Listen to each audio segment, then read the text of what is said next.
guys, it's Jessie and welcome back to my channel. Welcome back to another video. Today we have a pretty long one because we are doing quite a few different things in today's video.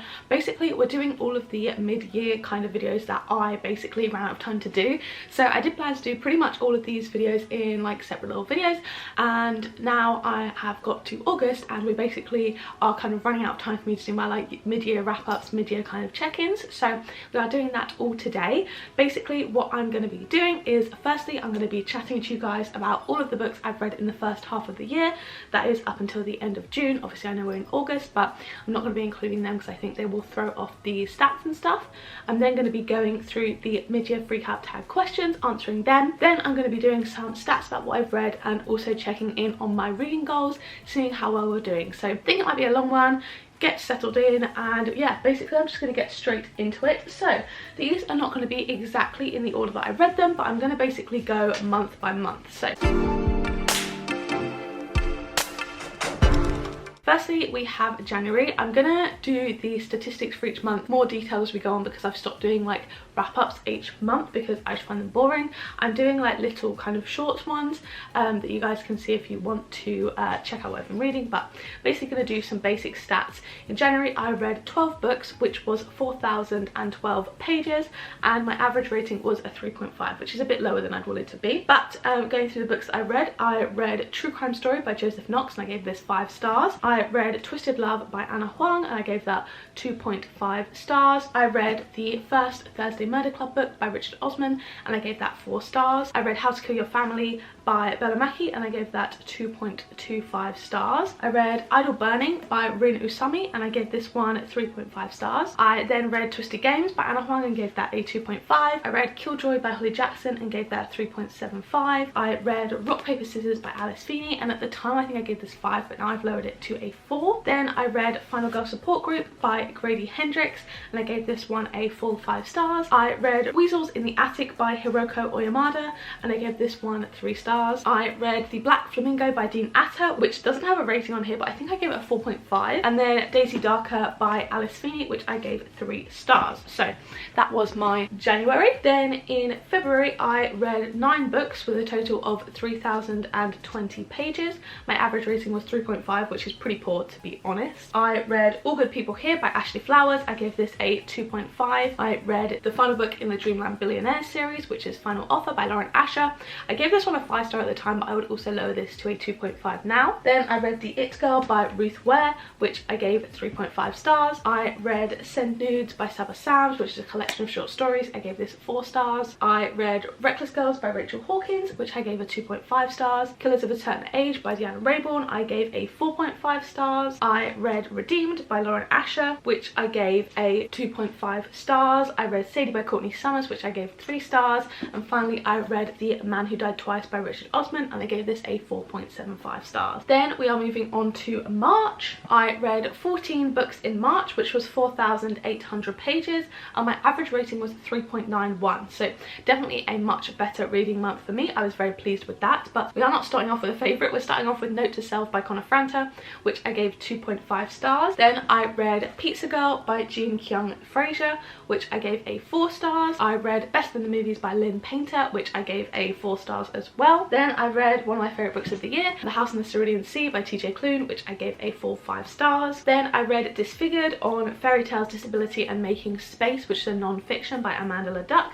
and I gave this one a 2.75 stars. I read It Happened One Summer by Tessa Bailey, which I was pleasantly surprised with. I gave this a 3.75 on here, but I think it would be more of a 4 star. Then I read another favourite book, which was Wrong Place, Wrong Time by Gillian McAllister. I gave that one a full 5 stars. I read The Book of Cold Cases by Simone St. James, which I gave 3.5. Then I read The Bullet That Missed, the 3rd Thursday Murder Club book, and these definitely growing on me with time. I think looking back on it, if I reread it, it would be a 5 star, but I gave it a 4.5 when I read it. Then I read A Flicker in the Dark by Stacey Willingham. I've actually just finished her 2nd book and I much preferred it, but I gave gave this one a 3.5. I don't know whether that's too high because, to be honest, this was very disappointing for me. Then I read The Paris Apartment by Lucy Foley. I gave this one a 3.5 stars. I read The Maid by Nita Prose. I gave that one a 3.75 stars. I also read The Infinity Between Us by N.S. Perkins. I gave that a 4 stars. And then we came to Magnolia Parks, which I initially read on Kindle but then bought the physical copy, and I gave this a full 5 stars. So pretty solid month from March, to be honest. We had some good reads. This was then when I went to Bali, so a lot of my books are ebooks now, so sorry about that, kind of like the mix between the two. I mean, all the Magnolia Parks books I did read on ebook, but then I bought physically. So for April, I read 14 books and 4,347 pages. My average rating was a 3.7, which I still think is pretty high. Pretty happy with that. I think anything 3.7 and above I would be pleased with. I mean, obviously I'd rather my average be 5, but you know, that is a little bit unrealistic. I then read Daisy Hates and Magnolia Parks The Long Way Home. I gave Daisy Hates 2 a 5 stars, and then I gave The Long Way Home a 4.5, although the cover is probably my favourite. I think it's stunning. Then I read The Tea Dragon Society by Kate O'Neill. I gave that a 4 star. I read The Vegetarian by Han Kang. I gave a 1 star, least favourite book of the year so far. Then I read Daisy Hates The Great Undoing, and I gave this one a 5 stars. This is probably my favourite in the series. Then I read The Housemaid by Frida McFadden, which I gave a 3.5. These Violent Delights by Chloe Gong, which I gave 4. Then I read The Trees Grew Because I Bled There by Eric LaRocca, which it gave a 3.75. Then I read the 3 short stories in Loathe to Love You, so I gave Under One Roof 2.5, Stuck With You 3.5, and Below Zero 3.75. I then read The Giver by Lois Lowry, and I gave this one a 4 stars. I read Josh and Hazel's Guide to Not Dating, which I gave 3.25, and finally The Castaways by Lucy Clark, which I gave 4 stars. So then moving on to May, I read 11 books in May with a total of 3,730 pages, and my average rating this month was a 3.59, which is pretty low, to be honest. I'd rather that be a bit different. Although looking at the physical books I read, I think I was pretty successful. I read How to Sell a Haunted House by Grady Hendrix, and I gave this one a 4.5. I read The Mysterious Case of the Alberton Angels by Janice Hallett. I gave this a 4.25. The Heart Principle by Helen Huang. I gave 2.5. Our Wives Under the Sea by Juliet Armfield. I gave 3.5. Pine by Francine Toon. I gave 3 stars. Happy Face by Emily Henry. I gave a full 5 stars. Good Girl Complex by Elle Kennedy. I gave 2 stars. Illumine by Amy Kaufman and Jay Kristoff. I gave a 4.5. Small Things Like These by Claire Keegan. I gave 2 stars. Kim Jung, born 1982. I gave 4.5 stars. And then finally The Hunting Party by Lucy Foley. I gave this one a 3.75 stars. Sorry if I keep looking down, it's just I need to be able to see my ratings. But then we have the final month for this video, which is June, and I read 10 books in June with 3,094 pages. My average rating was 3.3. June was not a fun month for me reading wise. I did not do all too well, but we're starting off okay. Firstly, I read The Roommate by Josie Denon. I gave this a 3.25. Night Bitch by Rachel Yoda. I gave 3 stars. Breast and Egg by Miko Kawakami. I gave 1.5 stars. The Traveling Cat Chronicles by Hiro Awakawa. I gave 4 stars. There's No Such Thing as an Easy Job by Hiko Samura. I gave 3.75. Love Theoretically by Ali Hazelwood. I gave a full 5 stars. Restore Me, which is the 4th Shatter Me book, I gave 3.5. Then the first little novella in this binder, Shadow Me, I gave 2 stars. Laura Dean Keeps Breaking Up With Me, I gave 4 stars. The Mysterious Affair at Styles, which is an Agatha Christie book, I gave 3 stars. Okay, so sorry I didn't say it at the time, but I then kept going into July, so I just had to cut that bit out. But yeah, those are all the books that I've read so far this year. Obviously a very mix of ratings, but I do have some very strong favourite books that I am very excited to read on from those authors for. So I am now going to be doing the mid-year freakout tag. So first question is, what is the best book you've read in 2023 so far? So favourite book, I would probably say Happy Place by Emily Henry. I absolutely adore this one so much. This is probably a potential favourite book of all time for me. There are other books that are also my favourites, but they do fit into other categories. So I'm just going to include this one as my favourite book of the year so far. This is a very well loved. It's like a mix between a literary and a romance, and I absolutely adore this one. So definitely a solid fave. The best sequel I read this year is probably going to be Magnolia Parks 4, which is Daisy Hates the Great Undoing. I am absolutely obsessed with this. I love this series so much, and this is my favourite book in the series. This is a lot of people's least favourite, or they don't like Daisy Hates books as much as Magnolia Parks, but I absolutely do. Fully obsessed with this one. I adored it so much. I had such a fun time reading it. I'm also doing these questions off the cuff, so if I forget things, then I'm very sorry. Hopefully I don't, but we will see. Then we have a new release that you haven't read yet but want to. I've got a few, to be honest. I think the first one I can think of is Yellowface, which is over there, I can't get right now, but also In the Lives of Puppets by TJ Klune. What else have I not read yet that's come out this year? Oh, I don't actually have it in my possession, but the only one left by Riley Sager I'm super duper excited for. The Writing Retreat I am waiting to get in paperback as well, so really excited for that one too. Then we have most anticipated 2023 release for the second half of the year.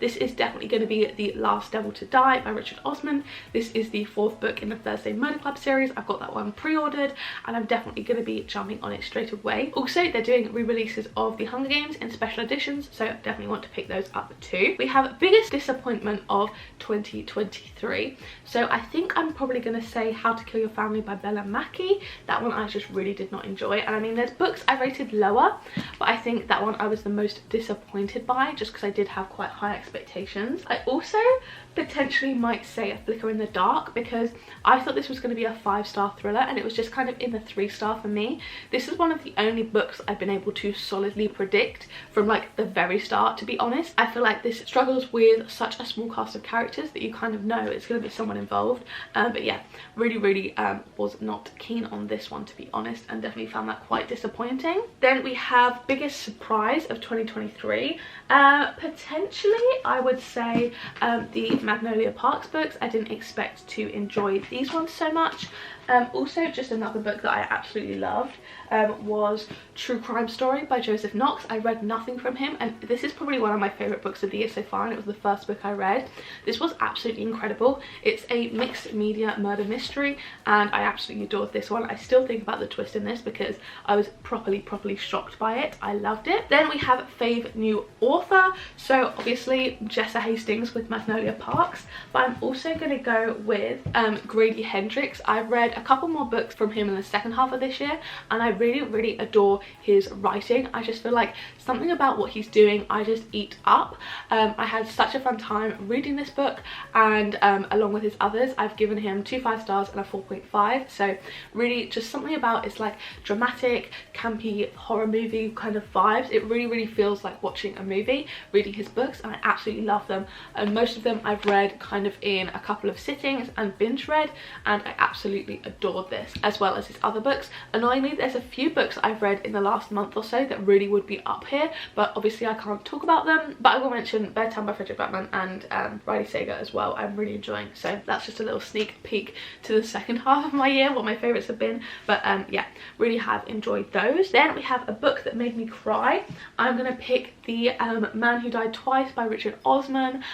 This made me cry twice within like the first 50 pages.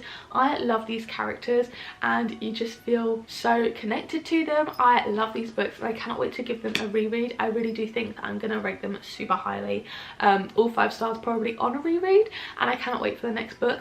I read the bonus chapter of the Waterstones edition of the 3rd one just when I was in store, and like I was like giggling. I was like, I love these characters so much. I cannot wait to get back into the universe. I definitely don't think I appreciated it fully the first time around, but yeah, super excited to give these a reread. I love these so much, they're so sweet. Then we have a book that made me happy, and I'm gonna pick The House in the Cerulean Sea by TJ Klune. This is just such a wholesome book. It's like light fantasy, cozy fantasy I guess, and the children in this magical orphanage I just absolutely adore. They are so sweet. All of them I think have such strong personalities and they're adorable. This just made me so happy. This felt like nostalgic. It's almost like a childhood movie kind of thing. I really want to give this one a reread as well. Such a cute book. I really enjoyed that. Then the most beautiful book you've bought or received this year. I probably will go with In the Lives of Puppets for this one, just for the sprayed edges, and it's just absolutely stunning. I really like the naked hardback as well. well. And yeah, I really do want to get around to this one. It is signed too, which is super duper fun. But yeah, an absolutely gorgeous cover, like sprayed edges, whole vibe. I think it's a stunning book. So yeah, definitely that one. I don't buy too many like beautiful editions of books. I will say though, the Magnolia Parks books, the covers are absolutely stunning. Like they are gorgeous. Literally all of them look incredible, and when they were redoing the covers I knew I had to get the old ones because these are so stunning. Where's Long Way Home? Because I think that's the prettiest cover. I already showed it, but wow, literally stunning. They are gorgeous. And then finally, a book you need to read before the end of the year. So pretty much all of them. I really need to crack on through my physical TBR. We'll talk about reading goals in a bit, but yeah, definitely those ones. I really want to read Yellow Face, definitely In the Lives of Puppets, because anything that I've bought in hardback I definitely want to read before it comes out in paperback, so then it actually makes sense. I've got the hardback, I'm doing pretty good with that. I also think other 2023 releases, but also my old TBR, like literally every book that I own I want to read, to be honest. I need to read the books for this big video project that I've been talking about for ages. I really think I'm going to start it next week. Please pray for me because I've been going on about it for like 3 months now. But yeah, plenty of books I need to read. I need to read more of my wrapped up books, so literally all of my books I need to read. So now we're going to move on to some stats. So the lowest rated book I've read this year was Idle Burning by Rin Usami. That's got an average rating of 3.34 on Goodreads. And the highest rated one I have read is Daisy Hates the Great Undoing, which has got 4.47. The most popular book that I've read this year so far has been The Giver, which has got 2,327,040 ratings. The least popular is Weasels in the Attic, which has got 1,744. So then the shortest book I've read so far this year is The Tea Dragon Society, which is a short story, so that makes sense, like a graphic novel. That's 73 pages. And the longest book is Magnolia Parks and Long Way Home, which is 645 pages. So yeah, those are kind of my stats, I guess. My average rating for the full year so far, this is going to be including July and a tiny bit of August, just because I don't know how to work it on Storygraph, but my average rating for the year so far is a 3.64, so I'd love to build that up to 3.7 or 3.8, but overall I've done pretty well. Obviously this is for July and August too, but I've read 11 5 stars, 1 4.75, 8 4.5, 4 4.25 and 17 4 stars, so that's pretty good. I'm pretty happy with that. 90 reviews and 3.64 average rating. Isn't awful, but I'd love to improve it. So yeah, that is pretty good. And now I'm just going to go through my reading goals for 2023, see if I kind of stuck to them. So my goal is to read 150 books. I am on track for that via Goodreads, which is always exciting. I'm very, very pleased about that. For a while I was a bit behind, but now I'm back on track, which is fab. I also want to finish my physical TBR. At the start of the year it was on 86. I did go through my kind of books I had under my bed, like the YA stuff I used to read as a child, and I then kind of sorted through those, the ones that I still were interested in. So it ended up going up to 104 as of the start of this year. I've read 33. It's not fab. There's still 71 books left on my physical TBR from pre-2023, and there's 68 new ones that I haven't read yet that I've brought in this year, which is ridiculous. That's a ridiculous amount of books to bring in a year, especially considering these aren't including ones I've already read that I've brought in. So yeah, a lot of books, and finishing the physical TBR, I don't know if it's going to be possible, but I'm going to try and knock it down as much as I can. Maybe I want to try and get it down to 40, if we can knock off another 30, maybe even maybe a little bit lower if possible. I've got a video series that I want to do next year with all of the books that I don't manage to finish off my physical TBR, and that will be coming in January. So I want to have as little books as possible for that series, because then it just makes my life easier next year. So I still want to knock down my physical TBR. I want to buy less books. I am doing a 2 out 1 in for my physical TBR, so I definitely want to stick to that for the rest of the year. Finishing series, I wanted to, this was kind of not a start of the year goal, but like maybe a mid-year goal that I kind of added in like May or something, but I want to get my currently reading series down to 13 total, which I believe is 1 less than I had at the start of this year, and I'm currently on 15 currently reading, so not too bad. We're on a net +2 for 2023, which isn't too bad. I'm not too mad about that. I definitely think we can make some more progress, but we are kind of sitting pretty happily with that. I also wanted to read less romance, which I've definitely done. I wanted less than 30% romance and maybe 30% mystery thriller, and I've done excellently with that. I pretty much read, I'd say probably, this is a guess, but I'd say 60 to 70% of what I'm reading at the moment is mystery thriller, and I'm definitely reading a lot less romance just because I'm not enjoying the stories as much, and I just think I'm growing to like the mystery thriller genre a lot more, so that's definitely a good one. I wanted to read more for vlogs, read more books that necessarily I hadn't potentially picked out, ones that were picked out for me, and also wanted to read kind of more out of my comfort zone. Definitely done that, definitely doing a lot more themed reading vlogs, and I also think with my TBR wheel game that is doing pretty well at getting me to kind of go through different books that I kind of wouldn't necessarily pick up normally. And now I also wanted to finally just go through my TBRs. I have them all written down on my Notion, and I wanted to check in how well I'm doing for reading books that are actually on my TBRs. I'm going to be doing a video at the end of the year where I basically bash out everything, maybe depending on some of the books, depending on how many we have left, but I want to basically bash out everything that's been on a TBR, maybe less so the non-generated ones. So I'm not sure about January. I actually don't know how well I did for January. I don't have this written down, annoyingly, but I probably should have done that beforehand. But I will put in a little number here of whether I've read all of my January books or not. But February I did read everything. I read 2 books in the month that they were meant to be read, and 3 books later on, but still read everything for February. In March I read every book that was on my TBR, all 7 of them in that month. In April I read 5 of the books on my TBR in April and 1 in a month later. In May I read 8 books from that TBR, and I read them all in May. I have 1 book left unread from that TBR, which is Daisy Jones and the Six. I haven't read that yet. In June's TBR I read 4 of the books in the month that they were pulled for, and I read 2 of them afterwards. I have Funny You Should Ask, Circe, Medusa and In the Lives of Puppets left from June. July we flopped so hard. I talked about this in my August TBR video. I read 3 of the July books in July. I DNF'd 1. I started 1 that I have yet to finish, and then Funny You Should Ask, The Last Thing He Told Me, Ninth House, Little Fires Everywhere, Truly Amanda Guilty, Red Rising, Babel and Empire of Pain I all did not read. That again is kind of ticking into the second half of the year, but I'm just going to talk about it because it's all here now. And then August I've done 2 so far, so not too bad. So yeah, I am doing okay. I do want to kind of go back and try and fit them into videos, ones that I've missed, because otherwise I pretty much will do a big video at the end of the year trying to read them all. So yeah, this was my big mid-year check-in on all my goals, and most of them are going well. The TBR one is not, but like I'm very aware of that, and we are still trying. I'm implementing some more things. I've added in like a oldest books kind of thing for my TBR wheel and stuff, so hopefully it's going to be okay. But yeah, thank you guys so much for watching. I really hope you guys did enjoy this video. If you did, don't forget to give a like down below, hit subscribe, turn on the bell, join a little club, and make sure to turn on all notifications, then you'll be notified every single time I post a new video. If you want to watch my other videos, there'll be 2 on the screen now to pick from, as well as a linked up in the cards from earlier. So yeah, thank you guys so much for watching, and I'll see you in the next one. Bye.